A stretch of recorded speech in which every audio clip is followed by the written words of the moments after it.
Hello everyone, it's Sean. I'm back again and starting the Wrath of Khan Refit Enterprise build. And what I'm going to try to do is, I don't want to break any pins here. So what I might have to do is actually tape it down. What I have here on the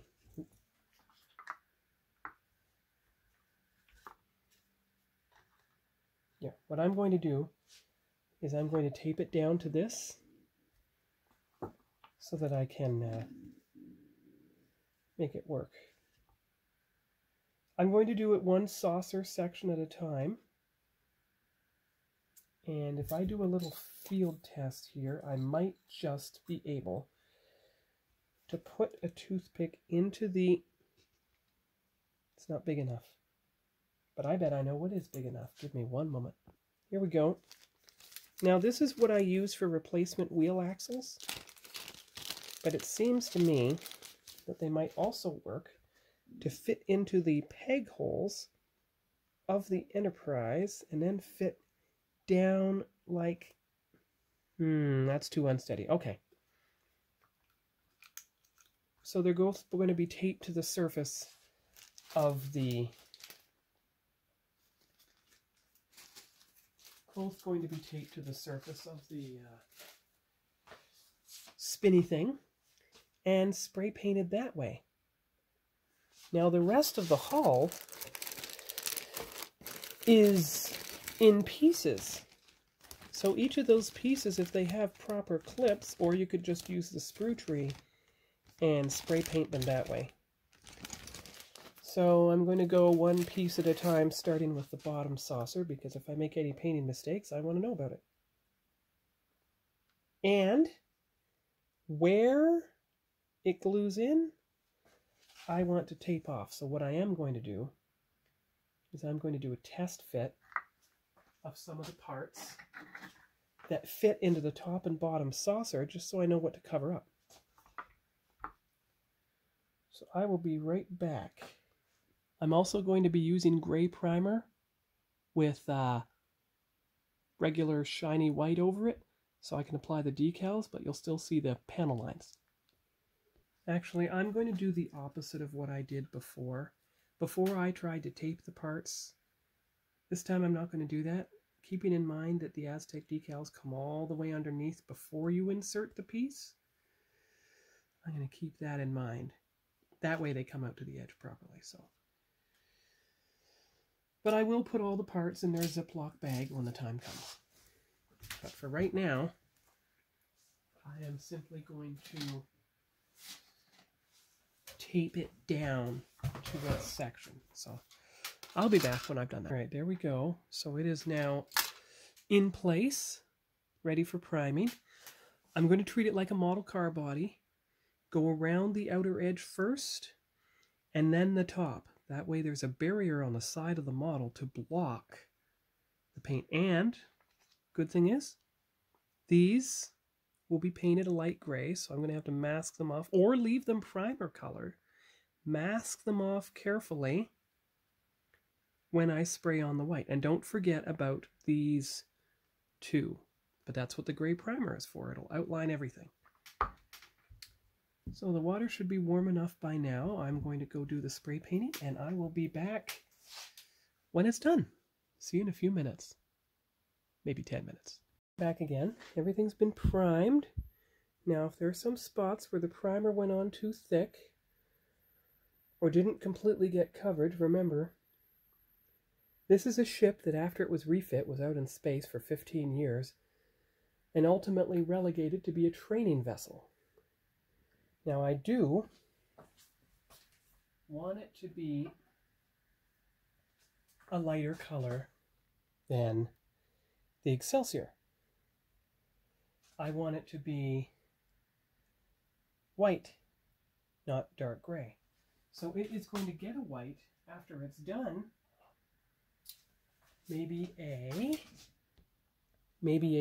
pure white or a base white or even a matte white. I'm going to combine all three whites together because some parts will be white, some part will be matte, some part will be more clear. Not the pearl white though, not this time. Because I don't, well, I do have enough.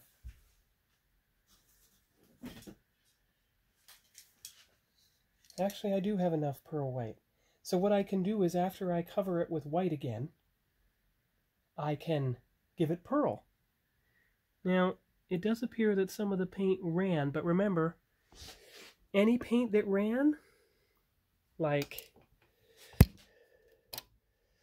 there, is going to be covered up with Aztec decals anyway, and I can rescribe those panel lines with a toothpick or something in either case, so it should be fine. Oh, and if there's a little hair in the way, you just have to carefully remove it with a tweezers.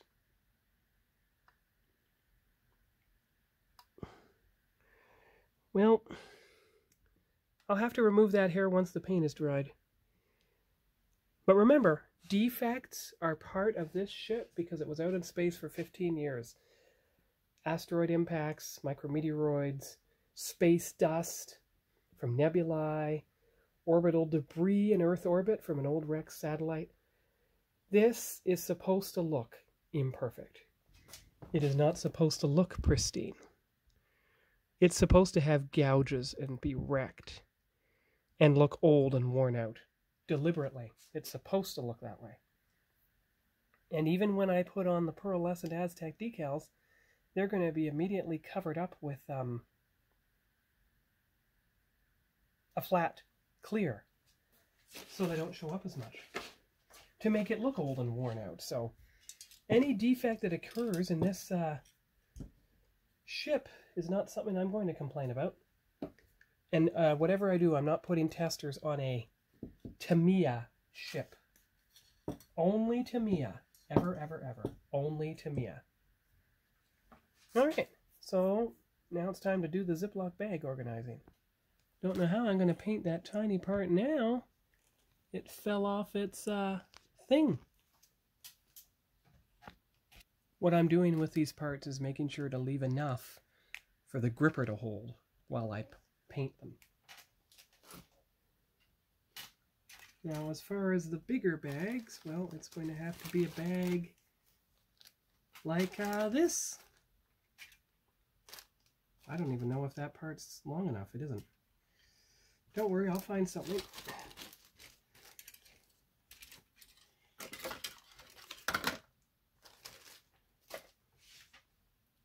Here we go. This is more like it. Nacelle struts and nacelles themselves. It's a bit wide, so you're going to have to cut it in two. There we go. They're in the bag. You prime the entire section, but you assemble the parts before the piece is together on both sides, so you can get glue on the inside, not the outside, to secure it. Or even in the trench underneath, because you're going to paint that part black before you insert it anyway. This model will represent my painting progress after 6 years of painting model cars and other starships and learning to break it down into smaller sub-assemblies instead of trying to paint the whole thing at once, and instead of trying to decal the whole thing at once when it is hard to get at certain places. And that's why the ship, the 24th century refit, did not have an exactly even painting section here because some parts were missed. And that's not going to be the case with this build. Don't worry, I've already got all the decals. I sorted them all out. I still have to do the pearlescent on the rest of the primary hull. And I'm going to use glue to reinforce, even though it says, oh, you don't need glue. Well, I'm going to use glue anyway. Only on the inside, though. You don't want to mess up the paint. Alright, so it's time to put everything in place. Put it all where it goes, and I'll be back once everything's in its bags again. Alright, So that's the end for today, Monday, March 25th, for the priming of the refit.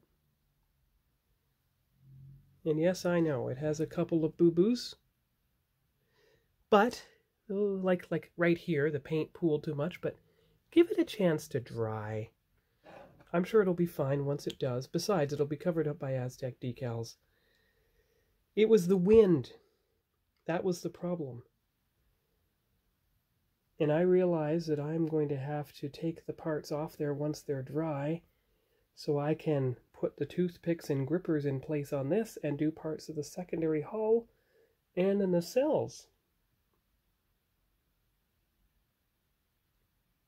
But I am going to paint the nacelle inserts before they're applied, because I don't want any paint smudges of black or copper anywhere.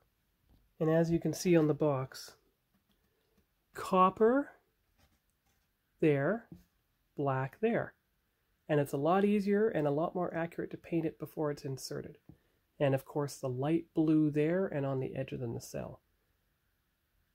And then of course you have to figure out how to mask that off before you apply the base coat. So there is going to be some hand painting that needs doing. And this shows the refit configuration. But of course I'm using the gray trim of the Wrath of Khan refit. Okay, so that's all for now for the Wrath of Khan refit. That's what I'll call it. Model number 42. I guess this is going to be episode 2A, priming. Or maybe all of episode 2 will be the priming. We'll find out. And I won't be posting this until the Auburn is done. And so too with the Remington Steel car. I mean the Robocop car. One model at a time. And of course for Star Trek Day, which is next Friday, April 5th, I will be unboxing a Star Trek model I haven't unboxed yet, but no hints until I do that. And by the time you watch this video, probably in June or something, you'll have already seen what I unboxed on April 5th. See you later. Bye-bye.